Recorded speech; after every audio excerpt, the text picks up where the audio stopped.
In this video, I want to compare and contrast the Shun Sora 7-inch Santoku knife to the Miyabi Birchwood 7-inch Santoku knife.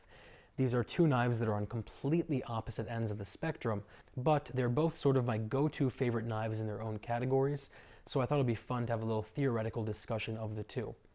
The Birchwood is completely and totally made by hand, while the Shun Sora is made by hand using an automated sort of system, and the Birchwood really does shine in terms of fit and finish. Every single edge and corner has been rounded out. Everything is completely and totally flush. Nice attention to detail, like the logo being carved into the back of the handle, and this beautiful mosaic pin, which is about 15 to 20 different pieces of steel, of copper, and of bronze that have been placed together in this design and then pressed into the handle. So you can really tell that someone has put their heart and soul into making this knife. By contrast, the tolerances on the Shun Sora are very, very high as well. They just haven't spent the extra time to really round things out or make it as perfect as it can be. And that makes sense because this knife is about a fourth or a fifth of the price of that knife, so you wouldn't expect them to have the same level of craftsmanship. The cutting cores are very different. The Shun uses the gold standard VG10. It is very hard, it holds an edge very, very well, while the Miyabi uses SG2, which is a powdered steel, much more expensive, and it's a hardness of about 63 compared to the 60 on the Shun Sora. The end result is this knife will probably never really need to be sharpened or honed that much. The cutting angles are a little bit different too. The Miyabi is a 9-degree cutting angle, which is all done by hand using their 3-step process. And to put that in perspective, Shuns, which are known for being very sharp, including the Shun Sora, are ground to a 16-degree cutting angle.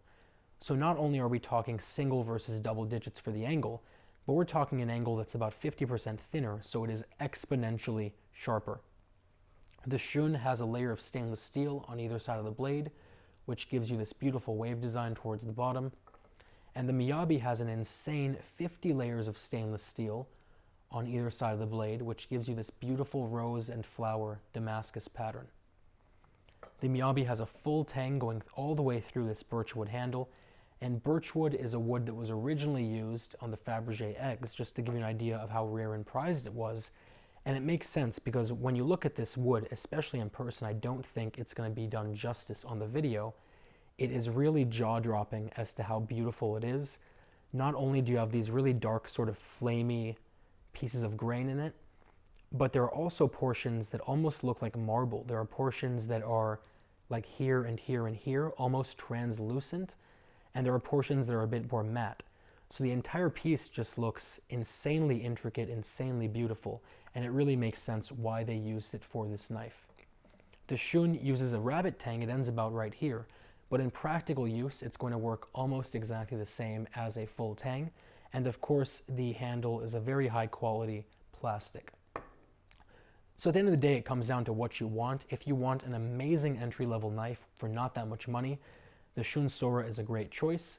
If you, however, want a piece of jewelry in your kitchen that is going to perform amazingly well, the Birchwood, I think, is the best choice in that case as well. I'll put a link down to both below. If you have any questions, any comments, any concerns, let me know. And otherwise, I will talk to you very soon.